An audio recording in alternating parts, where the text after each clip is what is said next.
चलिए अब हम लोग कहानी आज पढ़ने जा रहे हैं। प्रियांशी ध्यान दीजिए इधर।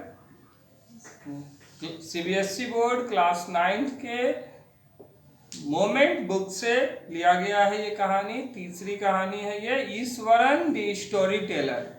ठीक है, ईश्वरन द स्टोरी टेलर कहानी का शीर्षक ये है।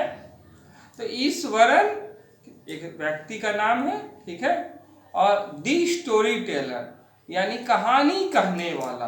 तो इस जैसे सचिन द क्रिकेटर, तो सचिन क्रिकेट खेलने वाला, ठीक है, वैसे ही ईश्वरन कहानी कहने वाला। एक ईश्वरन नाम का व्यक्ति है जो कहानी कहता है, यही उसका काम है।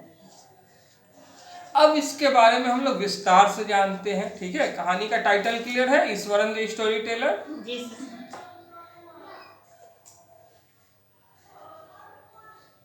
One night Mahendra woke up from his sleep and saw a dark cloudy form. He broke out into a cold sweat. Was it a ghost? एक रात महिंद्रा नींद से जागा। एक रात महिंद्रा नींद से जागा और उसने देखा एक काले साये को। ठीक है, एक काला साया को देखा। उसे ठंड में पसीना आने लगा। क्या वह एक भूत था या भूतनी थी या कुछ और? हो। चलिए थोड़ा सा आगे चलते हैं। The story was narrated to Ganesh by a young man, Mahendra by name. He was a junior supervisor in a firm which offered on-hire supervisors at various types of construction sites, factories, bridges, dams, and so on.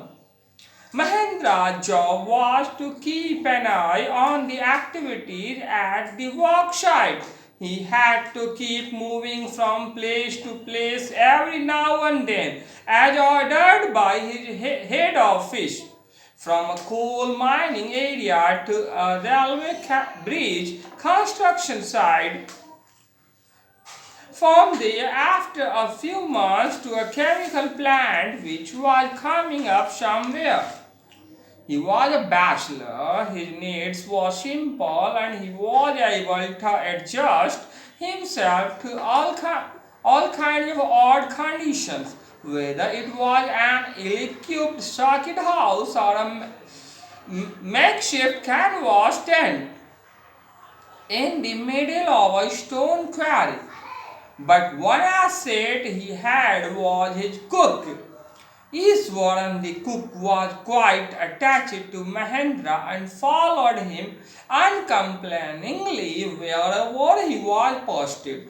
He cooked for Mahendra, washed his clothes, and chatted away with his master at night. He could weave out endless stories and anecdotes on varied subjects.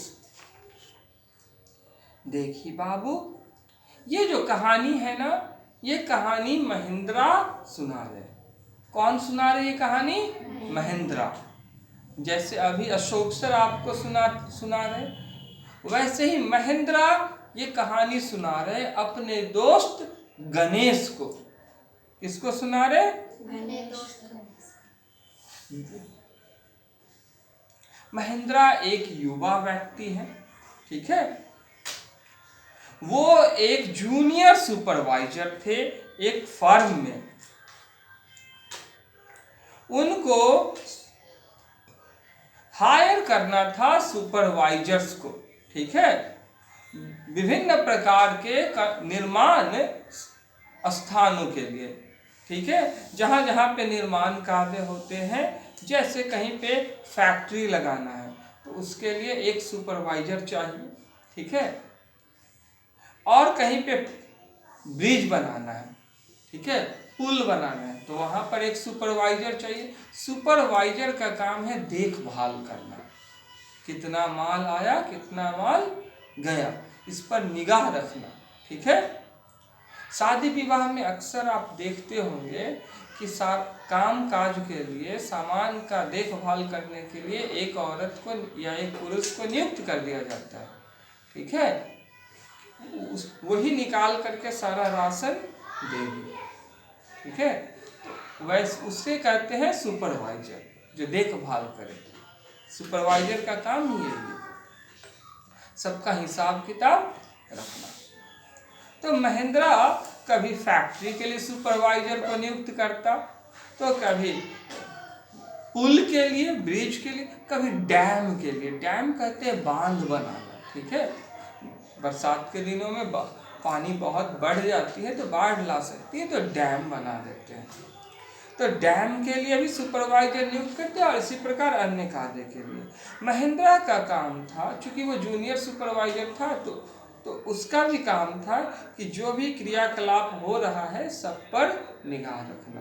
कितना cement आया, कितना cement गया, कौन सा truck गया है, उसमें कितना का माल गया है, ट्रक का नंबर क्या है, ड्राइवर कौन है, फोन नंबर क्या है, ये सब A to Z वर्क रखना। उसे एक स्थान से दूसरे स्थान तक जब तब जाना पड़ता था। ठीक है।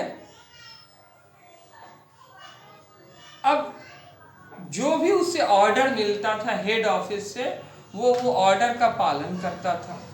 ठीक है। अब बाबू देखिए, कभी उसे ऑर्डर मिल जाता था कि आप कोल माइनिंग में जाइए, यानी जमीन से खुदाई करके कोयला जमीन के नीचे है उसको निकालने वाले संस्थान में जाइए, वहाँ पे देखभाल कीजिए। कभी रेलवे ब्रिज के कंस्ट्रक्शन साइट पे भेज दिया जाता था। ठीक है।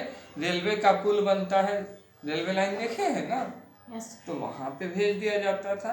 तो कभी कुछ महीनों के लिए केमिकल प्लांट के लिए भेज देते थे, जैसे दवाएं वगैरह जहाँ पे बनती हैं।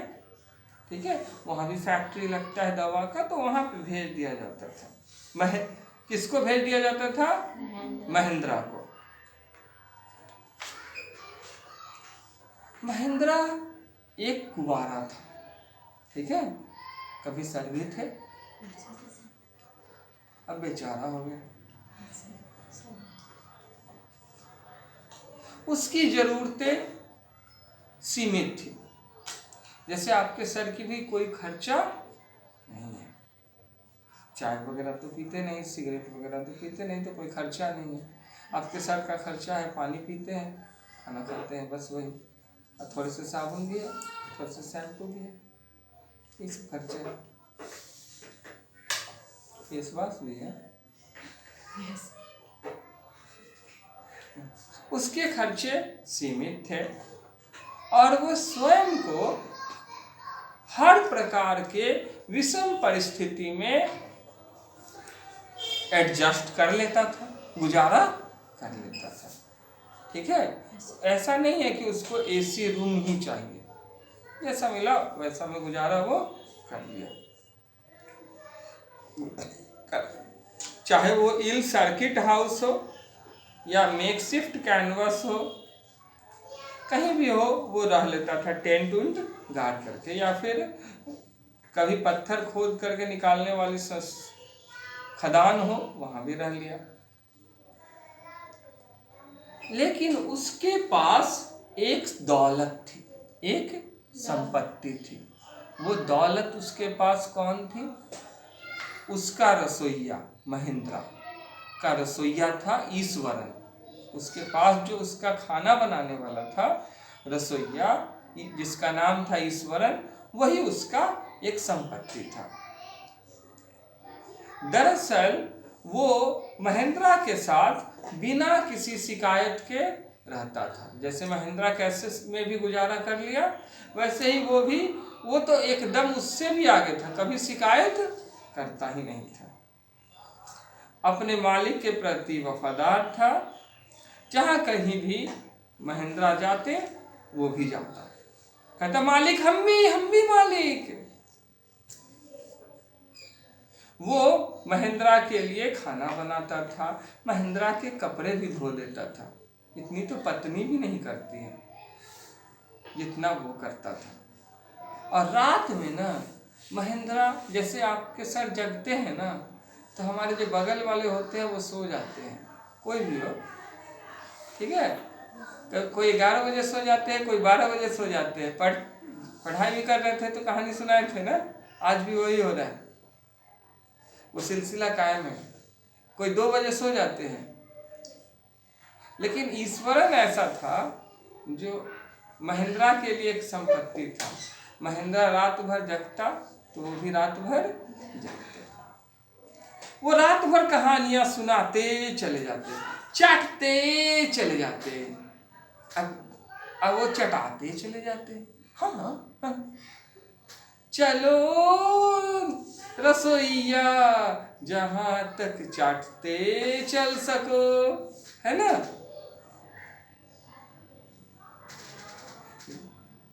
कहानी कहो रसोईया जहां तक कहानी सुनाते सको।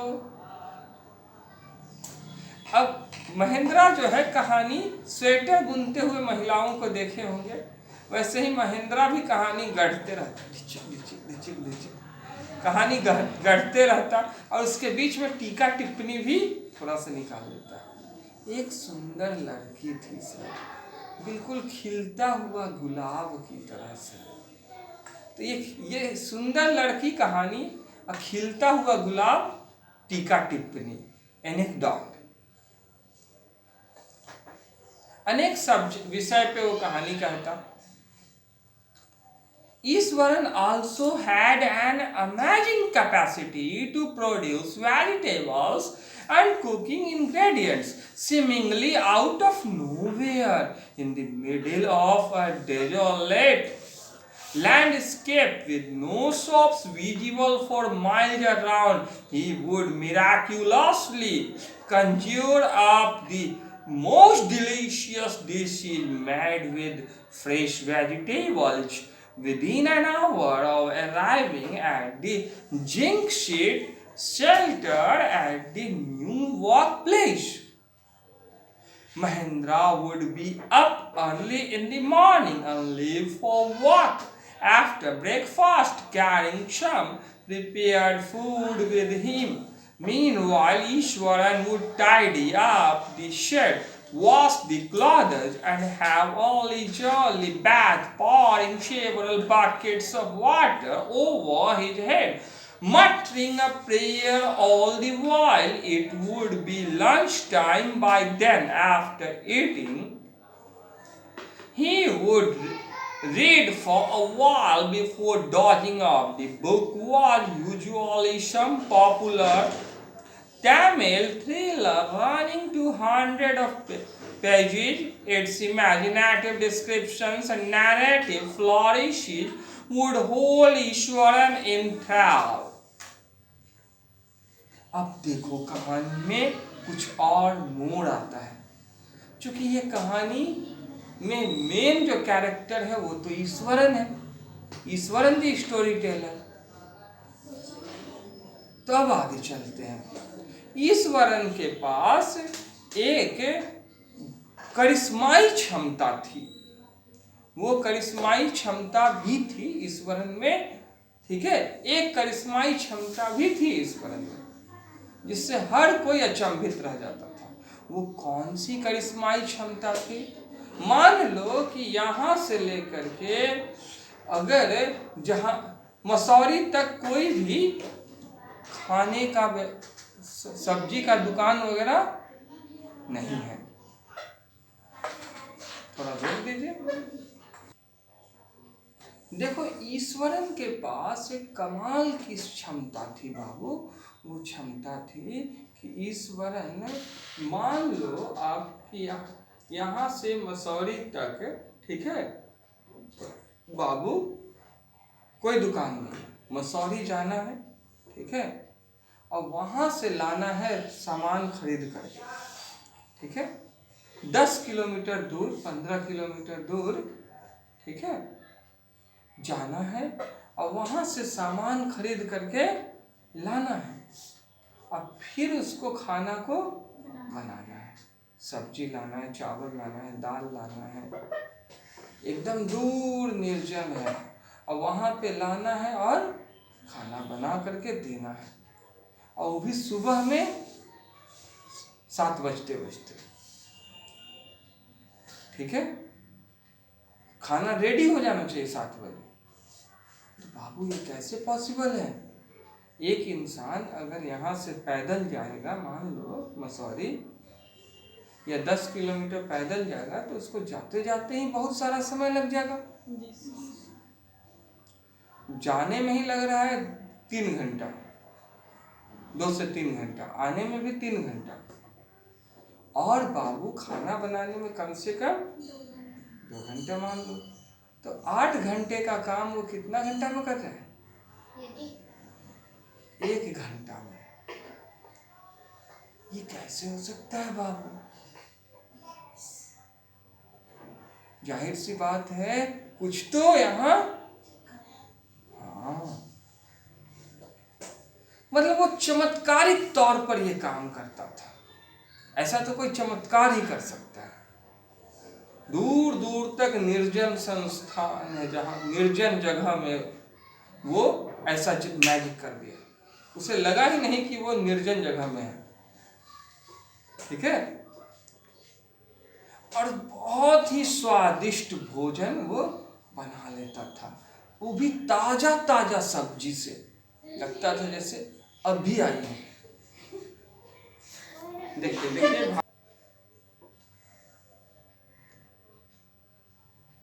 तो बाबू यहाँ पे ये कोई सामान्य इंसान के बस की बात नहीं थी। महेंद्रा को ईश्वरन से जब उस ईश्वरन को रखे होंगे तो हमें लगता है कि महेंद्रा इन सब बातों पे ध्यान नहीं देते थे, क्योंकि वो मालिक थे, उनका काम कुछ अलग था, और खुद महेंद्रा अपने काम को ईमानदारी से करने वाले व्यक्ति थे, तो महेंद्रा अपने काम पे ध्यान देते थे। उन्होंने ईश्वरन को कहा कि देखो भाई, आपको हमारा देखभाल करना है, ठीक है, तो घर का देखभाल आप करो जब हम ना रहे तो, और अपना भी देखभाल करो, और हम जब आ जाए तो मेरा देखभाल करना, ठीक है। अब कैसे करोगे, क्या करोगे, ये तुम जानो, तुम्हारा काम। हमको टाइम टाइम से खाना, कपड़ा, सब कुछ रेडी चाहिए, जो भी मेरा है, ठीक है। महेंद्रा ने ये बात कहा होगा, ईश्वरन ने जरूर कहा होगा, अरे शराब, बेफिक्र होकर जाइए, आप काम करते करते, सेवा करवाते करवाते हमसे थक जाएंगे, काम करते करते थक जाएंगे, लेकिन मेरे चेहरे पे ना हल्का सा एक शिकन तक नहीं आएगा सर, ठीक है। आप ऑर्डर देते देते थक जाएंगे, लेकिन मैं काम पूरा करते करते नहीं थकूंगा सर।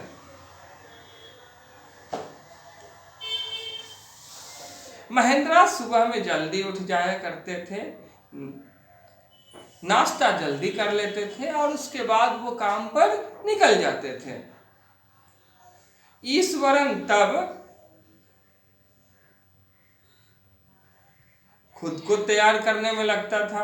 ईश्वरन सबसे पहले तब साफ सफाई करता था, उसके बाद प्रेम पूर्वक स्नान करता था, एकदम प्रेम से स्नान, हड़बड़ हड़बड़ नहीं, प्रेम से स्नान किया, ठीक है, और उसके बाद कई बकेट पानी, कई बाल्टी पानी वो सिर पर धो धो करके लाता था, बहुत दूर से, और रत्ती भर भी उसके चेहरे पे थकान नहीं, और दूर दूर तक पानी का अता पता भी नहीं।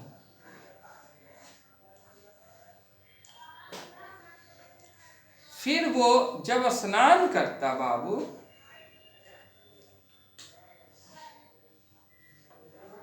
तो यहाँ पर समझने की कोशिश कीजिएगा, स्नान करने के समय में वो सिर पे जब पानी डाल लेता, उस स्नान कर लेता, उसके बाद ऐसे करके थोड़ा मंत्र जापता। ठीक है,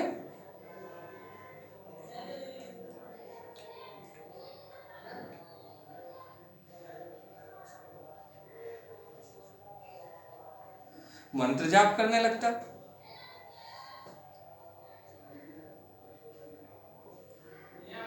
मंत्र जाप वो कर दिया, अब आगे क्या होगा?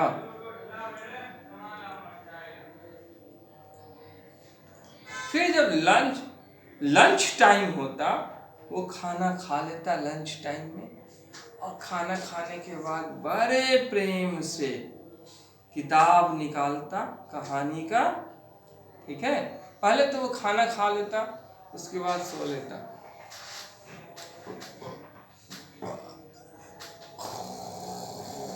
मतलब खराटे नहीं लेता,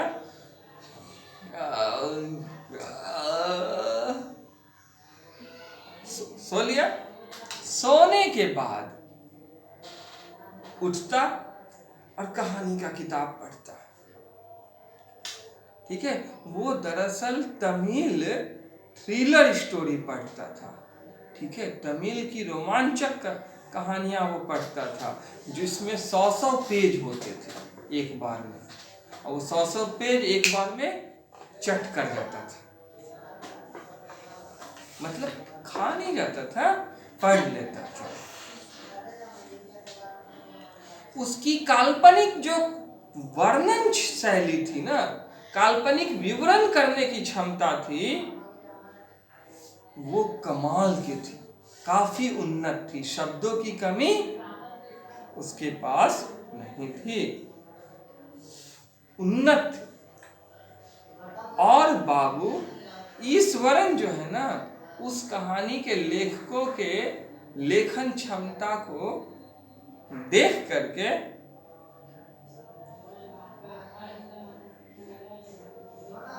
खो जाता था। गजब, सब गजब, सब गजब, है ना, जबरदस्त, है ना, थ्रिल, सस्पेंस, एक्साइटमेंट, सब गजब, मिस्ट्री, एक्शन, ड्रामा, मर्डर, सब गजब, सब गजब। ठीक है, his own descriptions were greatly influenced by the Tamil authors that he read. When he was narrating even the smallest of incidents, he would try to walk in suspense and a surprise ending into the account. For example, instead of saying that he had come across an uprooted tree on the highway, he would say, with eyebrows suitably arched and hands held out in a dramatic gesture.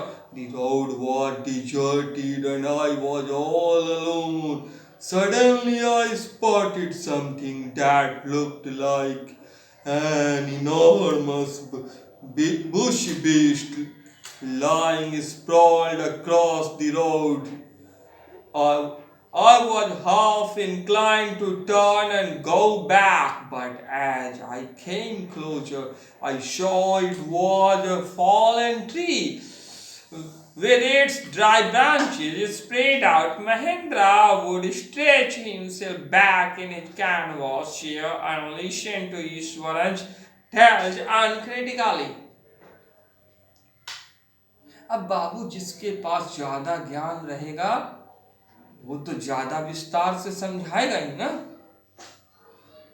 मान लो कि आपने पूरी ईमानदारी से पढ़ी है, तो आपको कहा जा रहा है कि एग्जाम में ये क्वेश्चन 100 शब्दों में लिखिए, और एक ने ईमानदारी से नहीं पढ़ी है, उसने 50 शब्दों में पढ़ा ही है, और आपने 500 शब्दों में पढ़ा है, तो आपके लिए तो 100 शब्दों में लिखना आसान है।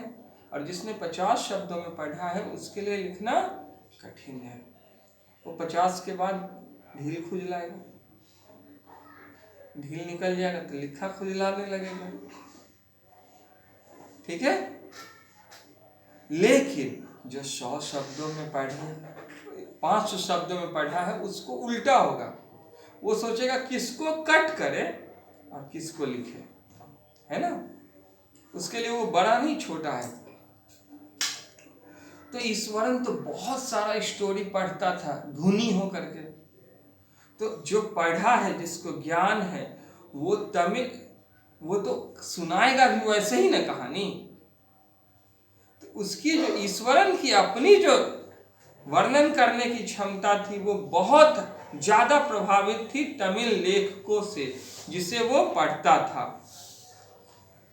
जब उसकी वर्णन करने की क्षमता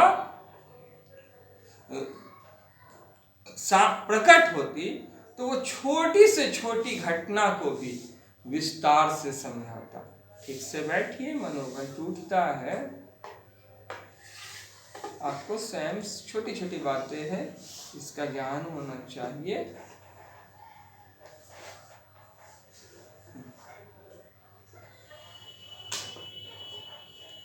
छोटी से छोटी बात को वो सस्पेंस डाल देता और सरप्राइज डाल देता, तब जाकर खत्म करता। वो कहने लगा कि एक बार वो अपनी आंखें भौएं तान लिया। ठीक है। जैसे एक रास्ते में एक पेड़ गिरा हुआ है, वो इसको ऐसे नहीं कहेगा, वो कहे पहले वो अपनी भौएं तानेगा ऐसे, उसके बाद वो बोलेगा एक बार की बात है। ठीक है, एक बार की बात है। दूर एक सुनसान माहौल था। उस सुनसान माहौल में मैं बिल्कुल अकेला था। मैंने बाएं देखा, कोई नहीं, दाएं देखा, कोई नहीं। मैं आगे बढ़ रहा था, तभी अचानक मैंने देखा एक विशाल राक्षस। ठीक है ना, जिसके पूरे शरीर पे झाड़ियां लगी हुई थी। खूंखार प्राणी जो है, वो अपना बाह ऐसे पसारे, पैर पसारे जमीन पे लेटा हुआ था। हो हा हा हा। मैं उसके करीब गया, फिर सोचा कि वापस लौट जाऊं, लेकिन जब उसके पास गया तो मैंने देखा कि वो एक पेड़ जो है वो जमीन से उखड़ करके बीच रोड पे पड़ा हुआ था। इससे तो पहले तो बिल्डअप वो दे दिया, महेंद्रा को डरा दिया, और फिर ईश्वरन, समझने की कोशिश कीजिए।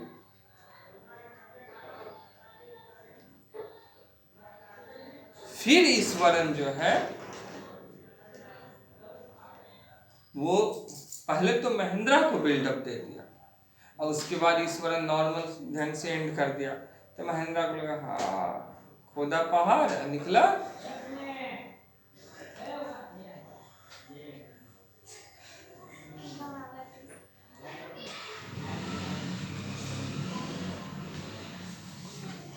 महेंद्रा जो है वो अपने कैनवास चेयर पे ऐसे करते हैं और ईश्वरन को बिना टोका टोकी किए हुए इजाजत देते हैं कि वो अपनी कहानी को कहता चला जाए। अब वो एक कहानी सुना, एक पेड़ के बारे में जिक्र किया, अब वो एक कहानी सुना रहे हैं। उस कहानी में क्या होता है देखिए। The place I came from is famous for timber. Iswaran would begin. There is a richly wooded forest all around. The logs are hauled onto the lorries by elephants. They are huge, well-fed beasts. When they turn wild, even the most experienced Mahat is not able to control them. After this prologue, Ishwaran would launch into an elaborate anecdote involving an elephant. One day, a tusker escaped from the timber yard and began to roam about, stamping on bushes, tearing up wild creepers, and breaking branches at will. You know, sir, how an elephant behaves when it goes mad. Iswaran would get so caught up in the excitement of his own story that he would get up from the floor and jump about, stamping his feet in emulation of the mad elephant. The Iswaran reached the outskirts of our town, breaking the fences down like matchsticks. He would continue. It came into the main road and smashed all the stalls selling fruits, mud pots, and clothes. People ran helter-skelter in panic. The elephant now entered a school ground where children were playing, breaking through the brick wall. All the boys ran into the classrooms and shut the doors tight. The beast grunted and wandered about, pulling out the football goalpost, tearing down the volleyball net, kicking on, flattering the drum kept for water, and uprooting the shrubs. Meanwhile, all the teachers had climbed up to the terrace of the school building. From there, they helplessly watched the depredations of the elephant. There was not a soul below on the ground. The streets were empty as if the inhabitants of the entire town had suddenly disappeared. अब देखो क्या होता है कहानी में। ईश्वरन अब दूसरे दिन दूसरी कहानी सुना रहा है। दूसरी कहानी में वो किसका जिक्र, पहला तो वो पेड़ वाला इंसिडेंट हो गया, दूसरी कहानी में वो क्या सुना रहा है। इस कहानी में वो कह रहा है कि सर मैं जहां से आया हूं, ठीक है, वो जगह था टिम्बर का, टिम्बर के लिए वो फेमस था। आरा मशीन आप लोग जानते हैं, जहाँ पे बड़ा बड़ा लकड़ी का कुंदा रखा रहता है, बड़ा बड़ा लकड़ी पेड़ का कटा हुआ बड़ा बड़ा लकड़ी का टुकड़ा, जानते हैं, देखे कभी? जोर से बोलिए। तो बाबू वो लकड़ी जंगल से आते हैं। तो ईश्वरन शुरू करता है कि मैं जिस जगह से आया हूं वो टिम्बर के लिए फेमस है। वो जगह घना जंगल था, ठीक है, वहां पे आसपास बहुत ही ज्यादा जंगल थे, पेड़ थे। लोग जो है वो ट्रकों तक हाथी अपने सूंड में उठा करके ले जाते थे, ठीक है, क्योंकि आम इंसान से तो जाएगा नहीं, इंसान के ताकत के बस के बाहर की बात है। तो हाथी अपने सूंड में लॉग को उठा लेते थे और ले जाते थे ट्रक तक, और ट्रक पे वो लाद देते थे। ट्रक फिर शहर आती थी। बहुत ही विशाल होता है हाथी, आप जानते होंगे।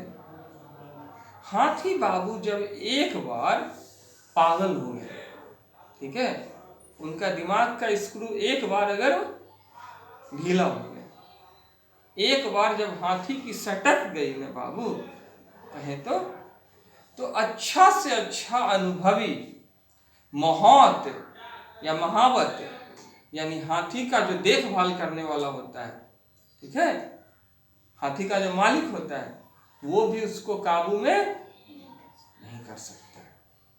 कारण था ना कि हाथी बहुत ही विशालकाय होता है, जब तक उसका सोच रहेगा तभी तो वो काबू में रहेगा, सोच ही नहीं तो वो काबू में कैसे रहेगा। इसके बाद ये भूमिका वो बांध दिया, प्रस्तावना वो प्रस्तुत कर दिया, तब ईश्वरन जो है वो कहानियां सुना रहा है। कहानी सुनाना शुरू किया।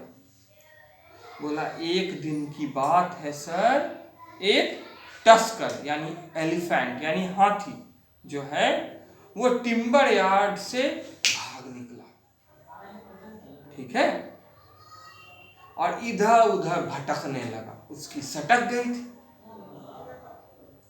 और वो झाड़ियों को कुचल रहा था पैरों तले। बड़े बड़ी लताओं को वो उखाड़ करके फेंक दे रहा था अपने सूंड से, और डालियों को भी, पेड़ों की डालियों को भी वो, मोटे मोटे डालियों को भी वो क्या कर दे रहा था, तोड़ दे रहा था। हाथी के पास ताकत ही होता है, उसको देखने से ही हम लोगों को क्या लगता है, भय।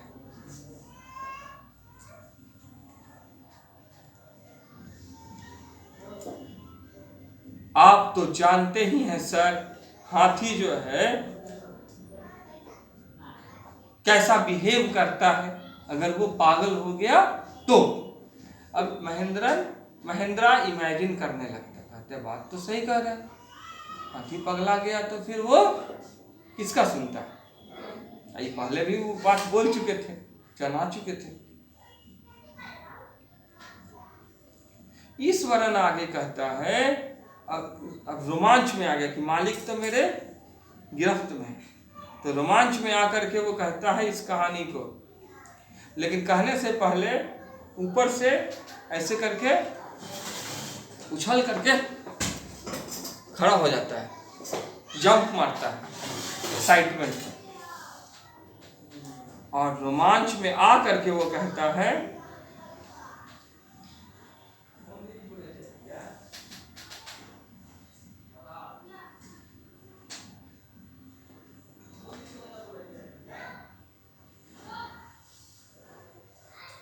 हाथी जो है ना, भागते भागते अब पागल हाथी वहां से निकल करके शहर की सीमा पर पहुंच गया, ठीक है। जब वो शहर की सीमा पर पहुंच गया तो शहर की सीमा पर कुछ छोटा छोटा, मतलब कि 3-4 फीट का, ठीक है, 3 फीट 4 फीट का बाड़ा लगा हुआ था, ताकि कोई जंगली जानवर उधर से सड़क पर ना आ जाए, जंगल से शहर में ना घुस जाए। हाथी उसको तोड़ डाला, और वैसे ही तोड़ डाला जैसे कोई नन्हा बच्चा माचिस की तीली को तोड़ डालता है।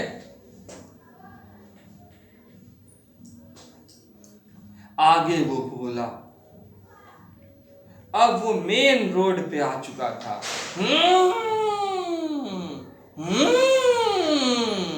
चिंघार रहा है हाथी, और चिंघारते हुए, सेब है सेब, 200 रुपए किलो सेब ले लो सेब, चाय गरम, चाय गरम, मेरे मिट्टी के बर्तन ले लो, ओ माँ जी बैंक ले जाओ, बैंक आप अपने पोते को देना, पैसे जमा करेगा गुल्लक में। ऐसे दुकान लगी हुई थी सड़क पर दोनों किनारे। हाथी वहां घुस गया चिंघारते हुए, सब की सिट्टी पिट्टी गुल, सब अपनी जान बचाने के बारे में सोच रहे हैं। अब वो सब तहस नहस कर दिया, वहां पर कुचल दिया पैरों के नीचे, कहा गुल्लक ले लो गुल्लक, शायद यही बोल रहा होगा, फल बेचेगी, फल खाने दे पहले हमको, ये खाने के फल और ये फल बर्बाद करने के, स्मैश, फालूदा बना दिया, ठीक है। लोग जो है भाग रहा है, टुक टुक टुक टुक टुक टुक टुक टुक टुक टुक टुक, सब अपनी जान बचाकर भाग रहा है। जान है तो जहान है। कोई कह रहा है बाहुबली गुटखा ले लो, अरे बाहुबली गुटखा वाला रुक, अब देखो बाबू, वो कहा आप तो बाहुबली बेचते हैं, किसी ने कहा रुकिए, कहा जान है तो हम नकली बाहुबली है वो, ये फिल्म में हकीकत है। लोग दहशत में इधर उधर भागने लगे हड़बड़ी में। हाथी अब वहां से शहर की सीमा में होते हुए एक स्कूल में चला गया। स्कूल में बच्चे पकड़ा पकड़ी खेल रहे थे, कबड्डी खेल रहे थे, ठीक है, इमली के पतवा, चार चकतवा, दल्लेज दल्लेज, ठीक है। बाबू अब वो लोग तो खेले जा रहे हैं, कबड्डी कबड्डी तोड़ दे वो हड्डी। अब हाथी को देखा तो कहा भाग ले बेटा, न तो टूट जाई तू हड्डी। उल्टी कबड्डी, बॉस आ गया है खेलने कबड्डी। सभी बच्चे लोग अफरा तफरी हो गया, ठीक है। एलिफेंट स्कूल में घुस गया, और वो घुसा भी कैसे, सब लोग मौज मस्ती में थे और ऐसा दीवार था, इस दीवार को मारा एक लात, दीवार ढह गई ताश के पत्तों की भांति। अब वो अंदर घुस गया, दीवार तोड़ करके वो अंदर घुसा। अक्सर देखोगे सनी देओल जो है ऐसे ही घुसते हैं, ठीक है, कभी दीवार तोड़ते हैं तो कभी दरवाजा तोड़ते हैं, कभी जेल तोड़ते हैं। तो वो ईंटे की दीवार तोड़कर अंदर घुसा। सभी लड़के जो हैं दौड़ते दौड़ते भागे, ठीक है, और अपने अपने क्लास में जाकर के, लोहा का गेट था, क्लास में जाकर के बंद हो गए, ठीक है। क्लास में जाकर दरवाजा लगा लिए, कस कर दरवाजा लगा दिया। वो हाथी जो है इधर उधर घूम रहा था। कहा कोई तो आओ भाई खेलने के लिए। मान लो कि एक फुटबॉल उसको मिला, कहा भाई ये फुटबॉल किसका है, ले जाओ। कोई नहीं आया, मारा एक लाख, फुटबॉल जो है वहां पूरी बन गया। मान लो ऐसा हुआ होगा, ये इसमें है नहीं। बाबू अब ऐसे सिचुएशन में वो गोल पोस्ट होता है ना, गोल पोस्ट फुटबॉल का, उसको भी उखाड़ दिया।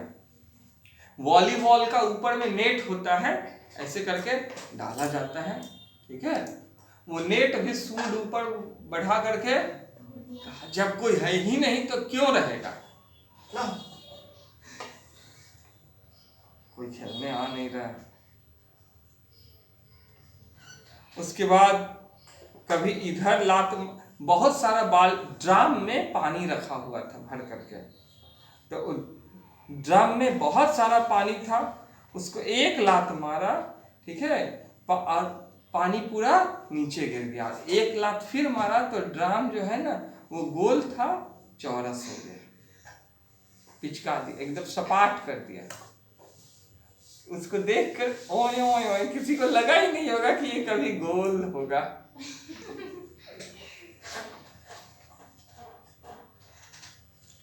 इसी बीच जितने टीचर लोग थे ना, टीचर लोग बाबू दौड़ करके जान प्राण बचाकर, कोई महिला है तो वो साड़ी उठाकर, कोई धोती पहने हुए थे धोती उठा करके, कोई फुल पैंट में ही तेजी से दौड़ करके छत पे भाग गए, ठीक है। और डर उनको इस बात का लग रहा है कहीं हाथी सीढ़ी चढ़ गया तो क्या होगा। हाथी आ गया, हाथी दौड़ करके वो बिल्डिंग के ऊपर भाग गए। अब छत पे वो भागे, हाथी जो है उत्पात मचाए हुए हैं, एकदम उत्पात मचाए, तबाही मचाए हुए हैं। उसको वो लोग देख रहे हैं। हाथी इधर देखा, ना आदमी का जात, न इधर देखा, कोई आदमी नहीं, एकदम सन्नाटा, इधर भी सन्नाटा। ये शहर वाले एकाएक गायब कैसे हो गए? हाथी कह रहा है कि शहर में तो आदमी लोग होता है, पूरा शहर में सन्नाटा छा गया, दूर दूर तक कोई नहीं। अचानक से पूरा शहर गधे के सर से सींग की तरह गायब। I was studying in the junior class at that time and वो महेंद्र ये सारा कहानी ध्यान पूर्वक सुन रहा था, एकदम मग्न होकर। उसे कहानी दिलचस्प लग रही थी। Watching the whole drama from the rooftop, I don't know what came over me. Suddenly, I grabbed a cane from the hands of one of the teachers and ran down the stairs and into the open. The elephant grunted and menacingly swung a branch of a tree which it held in its trunk. It stamped its feet, kicking up a lot of mud and dust. It looked frightening, but I moved slowly towards it, stick in hand. People were watching the scene, hypnotized from nearby housetops. The elephant looked at me red-eyed, ready to rush towards me. It lifted its trunk and trumpeted loudly. At that moment, I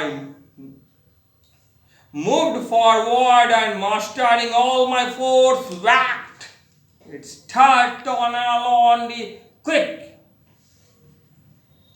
The beast looked stunned for a moment, then its weight from head to toe and collapsed.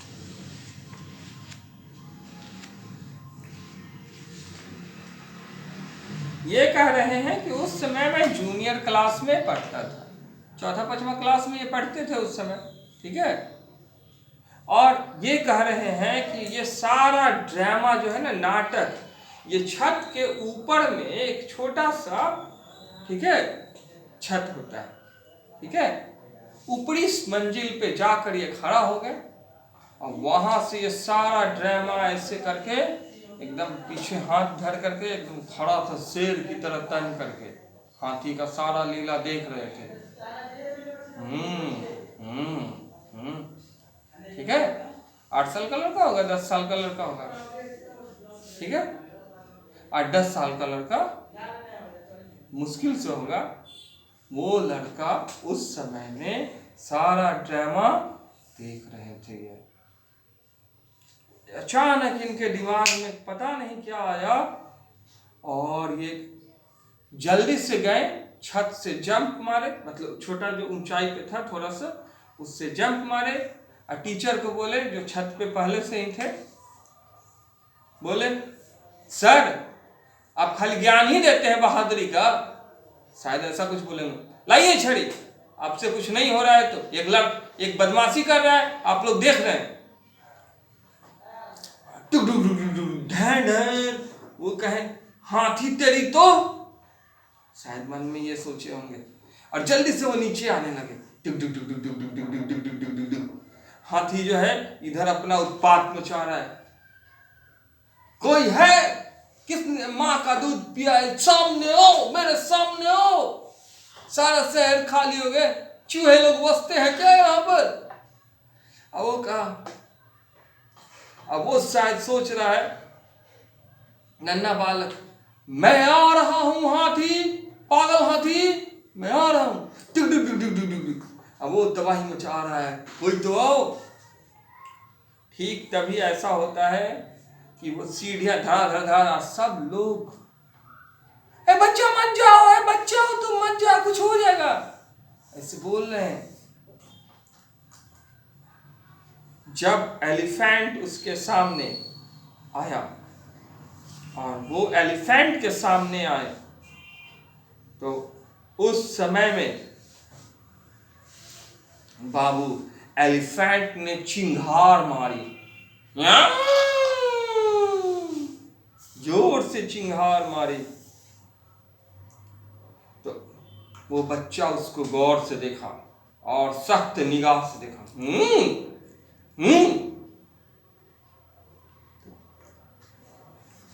एकदम गौर से उसकी आंखों में देखा।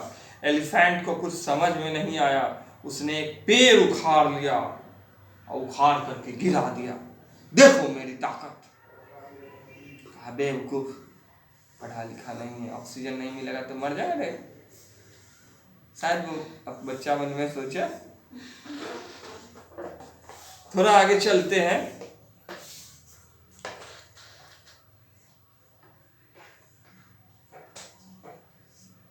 वो बच्चा जमीन पे, वो हाथी अपने पैर को जमीन पे पटका, ठीक है।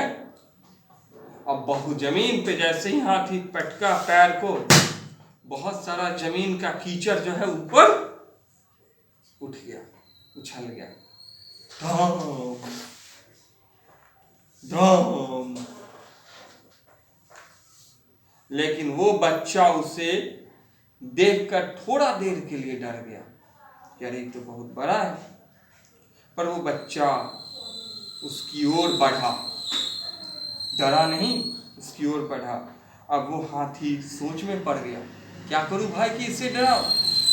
शायद लोग इस नजारे को देख रहे थे, सम्मोहित होकर, पलके झपकाए बगैर हिप्नोटाइज्ड होकर के देख रहे थे। सारे लोग अपने अपने घर के चोटी से, ऊपरी भाग से, छत से, सभी की निगाह इन्हीं लोगों पे थी, हाथी पे और इस बच्चे पे। हाथी ने तब इसे लाल लाल अपने आंखों से देखा, धड़कते हुए आंखों से देखा। ये भी उसे देखे, दोनों आमने सामने। फिर वो इसकी ओर दौड़ा, अपने 4 पैरों से दौड़ा, 2 पैरों से नहीं।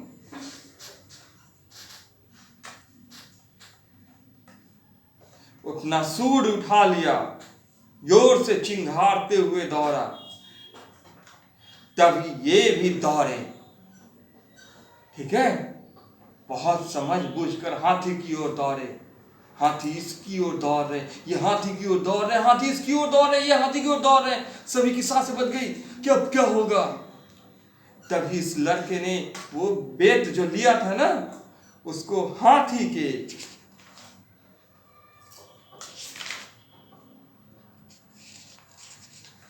पैर के तीसरे उंगली पे, ठीक है, जोर से मारा। हाथी के पैर के तीसरे उंगली पे के नाखून पे मारा। हाथी जो है ठीक उसी समय अपना होश खोने लगा, ठीक है, और उसके बाद कांपने लगा। उसने खुद को बहुत संभालने की कोशिश की, फिर वो धराशायी हो गया, खत्म हाथी।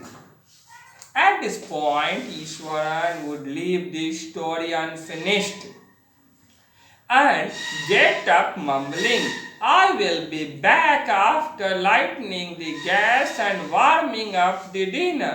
Mahendra, who had been listening with rapt attention, would be left hanging when he returned. Ishwaran would not pick up the thread of the story right away. Mahendra would have to remind him that the conclusion was pending. Well, a veterinary doctor was summoned to revive the animal. Iswaran would struck casually. 2 days later, it was led away by its mahout to the jungle. Well, देखो बाबू, इसी समय में ईश्वरन बोला कि अब कहानी खत्म हो गया। अब महेंद्रा इस कहानी को बड़ा गौर से सुन रहा था। उसे लगा कि इतना बड़ा शेर हो गया, इतना काबिल हो गया, अब बचपने में इतना बड़ा काबिल है, भगवान श्री कृष्ण हो गया ये। महेंद्रा के मन में ऐसा ख्याल आया, ये झूठ बोल रहा है, फेंक रहा है। तो वो यहीं पे अधूरा छोड़ करके कुछ कुछ बड़बड़ाने लगा था। वो बोला, मालिक सुनिए ना, ये कहानी यहीं पे रहने देते हैं, हम जा रहे हैं, गैस जो है ना उसको जलाने जा रहे हैं, आप रात का भोजन बनाना है, पहले खाना खाना जरूरी है ना आपका। महेंद्रा जो है वो कह रहा था खाना तो गया तेल बेचने, पहले हमको ये बताए इस कहानी में आगे क्या हुआ। उसकी जिज्ञासा बहुत बढ़ी हुई थी, जी जान लगा करके वो सुन रहा था कहानी में। अब महेंद्रा उसको लटका करके चला गया ईश्वर। महेंद्रा कहा ठीक है, खा करके तो आएगा ही ना।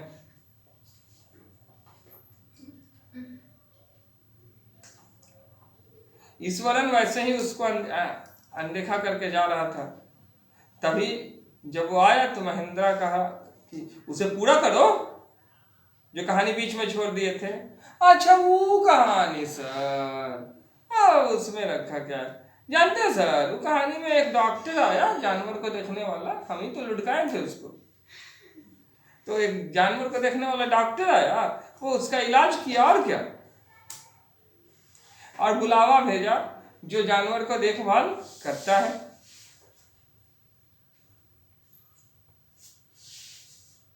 ईश्वरन आगे बोला, सर 2 दिन तक वो रहा, ठीक है, उसके बाद महौत आया, उसे लेकर जंगल में चला गया। हाथी को जब होश आया तो जंगल में लेकर चला गया, बच गया बेचारा। अब और गुस्सा आ रहा है महेंद्रा को। महेंद्रा बोला, how did you manage to do it Eswaran, how did you bring down the beast? It has something to do with the Japanese art, I think, sir, karate or jiu-jitsu. It is called. I had read about it somewhere. It temporarily paralyzes the nervous system. Not a day passed without Ishwaran recounting some story packed with adventure, horror, and suspense, whether the story was credible or not. Mahendra enjoyed listening to it because of the inimitable way in which it was told. Ishwaran seemed to more than make up for the absence of a TV in Mahendra's living quarters. तो महेंद्रा बोलते, अच्छा ठीक है, वो तो ठीक है, लेकिन तुम ये बताओ कि तुम किए कैसे, तुमको कैसे पता कि उसका तीसरा उंगली में मारना है, वो भी तीसरा उंगली के नाखून पर हाथी के, इतना हिम्मत कैसे हो गया, और वहीं जाकर कैसे लगा, और उससे क्या होता है? ईश्वरन बोला, सर मैंने पढ़ा था, ठीक है, ये एक जापानीज कला है सर। मैं सोचता हूँ ये एक प्रकार की जापानीज कला है, इसे कराटे या जूजित्सु कहा जाता है, ठीक है। इसके द्वारा अगर कहीं पे भी इंसान मार दे, मैंने पहले ही पढ़ रखा था, तो उस जगह पर ना नर्वस सिस्टम जो है वो पैरालाइज हो जाता है, यानी चेतना जो है ना वो शून्य हो जाती है, लकवा मार देता है चेतना को कुछ पल के लिए, और प्राणी बेहोश हो जाता है। तो मैंने उसी तकनीक का प्रयोग किया, देखिए मैंने किया ना, आपने देखा ना, हाथी बेहोश हो गया था ना। अब एक दिन भी पास होता नहीं कि ईश्वरन जो है वो कहानी सुनाता, एडवेंचर, हॉरर और सस्पेंस वाला कहानी वो सुनाता। स्टोरी विश्वास करने के योग्य हो या ना हो, लेकिन वो सुनाता और महेंद्रा सुन लेता, ठीक है, मनोरंजन के लिहाज से। दरअसल महेंद्रा जो है ना वो उसको सुनना पसंद करता क्योंकि वो कमाल के तरीके से सुनाया करता था। एकदम ध्यान वहीं जाता था। ईश्वरन जो है वो महेंद्रा के लिए एक टीवी से बढ़कर था। महेंद्रा के पास टीवी नहीं था, लेकिन महेंद्रा को कभी एहसास नहीं हुआ कि उसके पास टीवी नहीं है। मनोरंजन का खजाना था ईश्वरन। हम भी अपने विद्यार्थियों में ऐसा रूप चाहते हैं।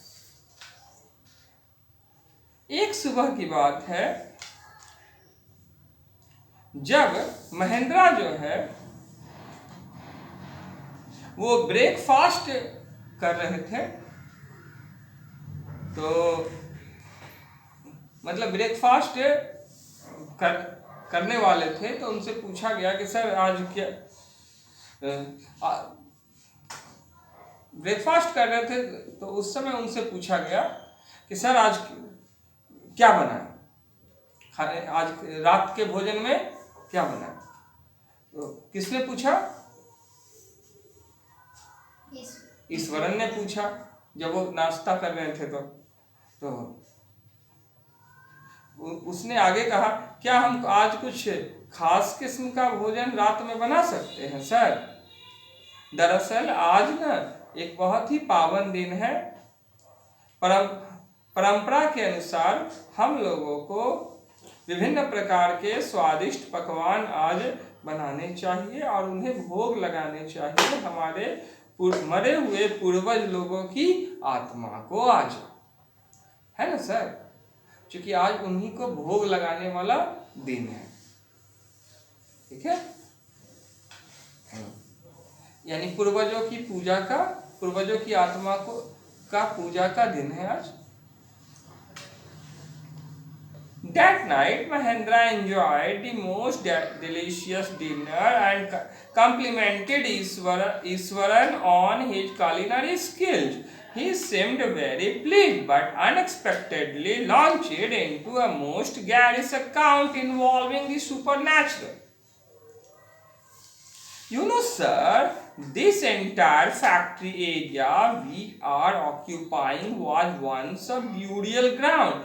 He started. Mahendra was jerked out of the pleasant reverie he had drifted into after the satisfying meal. I knew on the first day itself when I saw a human skull lying on the path. Even now, I come across a number of skulls and bones. Ishwaran continued. अब देखो कहानी यहां से ये final conclusion पे आती है। ठीक है, वो कह रहे हैं महेंद्रा के लिए, अब महेंद्रा आए ड्यूटी करके, उस रात को महेंद्रा के लिए शानदार भोजन उन्होंने बना करके रखा। क्योंकि महेंद्रा जाते समय कहे ठीक है तो बना लेना, क्या दिक्कत है। महेंद्रा उस भोजन को खाए, काफी तारीफ किए, कमाल का खाना बनाते हो यार, तुम्हारे जैसा कुक पाकर तो दिल गदगद हो गया, हम धन्य हो गए। ठीक है, जितना पत्नी भी नहीं करती है उतना तुम मेरे लिए करते हो यार, दिल खुश हो गया।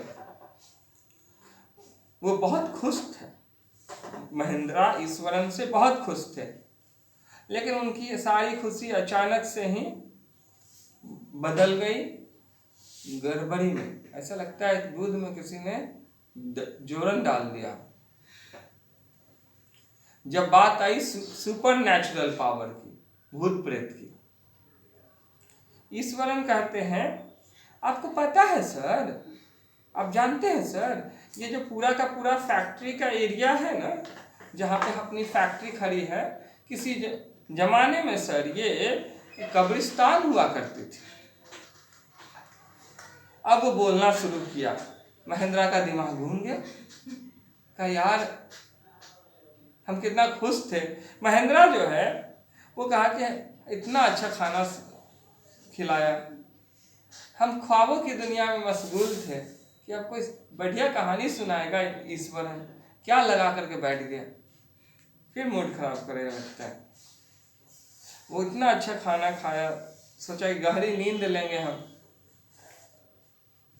बोला एक दिन जानते हैं सर, मैंने खुद देखा एक इंसानी खोपड़ी को, ठीक है, मेरे रास्ते में पड़ा हुआ था।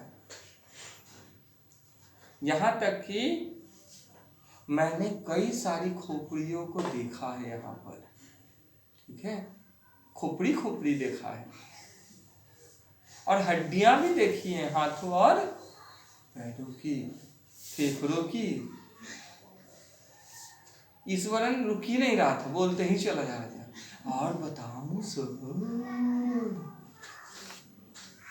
He went on to narrate how he sometimes saw ghosts at night. I am not easily frightened by these things, so I am a brave fellow. But one horrible ghost of a woman, which appears off and on at midnight during the full moon, it is an ugly creature with matted hair and a shriveled face, like a skeleton holding photos in its arm. वो आगे रुक ही नहीं रहा था, बोलते चला गया, आगे वर्णन करते चला गया। उसने वो बतलाया जैसे वो कभी कभी भूतों को रात में मिलता था। वो बोला, सर आप तो आपको मैं बतलाऊं सर, मैं आसानी से डरने वाला नहीं हूं इन सब चीजों से।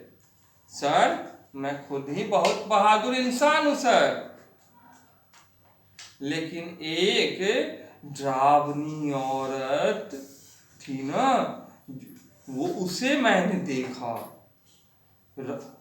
पूर्णिमा की रात को 12 बजे, ठीक 12 बजे पूर्णिमा की रात को मैंने देखा। वो बहुत ही कुरूप थी। चुड़ैल लोग अक्सर क्या हुआ करती है, बहुत ही कुरूप हुआ, और उसके बाल में बिखरे हुए थे। किसी ने उसे सनसिल्क लाकर नहीं दिया था,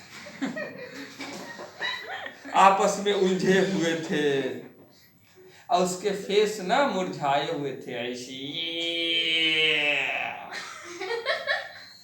रिंकल युक्त थे उसके फेस। और उसके हाथ में ना एक बच्चा था सर, मरा हुआ बच्चा, जो गर्भ में मर जाता है ना, वो बच्चा था सर। मैं उससे डर गया था। महेंद्रा शिविर महेंद्रा कांपने लगा। At the description and interpreted that rather sharply. You are crazy, Ishwaran. There are no such things as ghosts or spirits. It is all a figment of your imagination. Get your digestive system examined, and may your head as well. You are talking nonsense. He left the room and retired for the night, expecting Ishwaran to sulk for a couple of days. But the next morning he was surprised to find the cook as cheerful and talkative as ever. From that day on, Mahendra, for all his brave talk, went to bed with a certain unease. Every night he peered into the darkness outside through the window next to his bed, trying to make sure that there was no movement of dark shapes in the vicinity. But he could only see a sea of darkness with the twinkling lights of the factory miles away.